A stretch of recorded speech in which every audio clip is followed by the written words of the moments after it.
in related news, Vice President Sara Duterte's absence in the third State of the Nation address of President Bongbong Marcos Jr. is politically incorrect, according to Presidential Advisor for Poverty Alleviation Larry Gadon.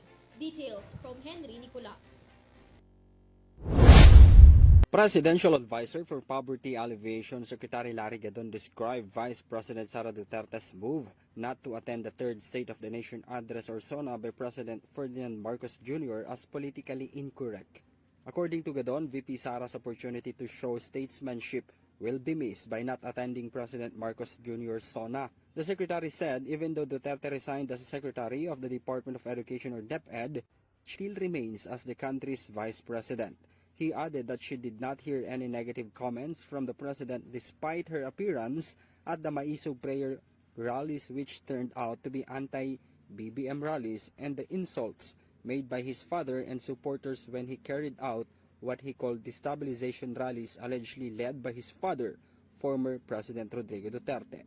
He said that Gadon did not expect the insensitivity from her, which she known as an intelligent person. Earlier, VP Sara said in a media interview that she will not attend the President's SONA and appointing herself as the designated survivor. This is Henry Nicolas for EuroTV News.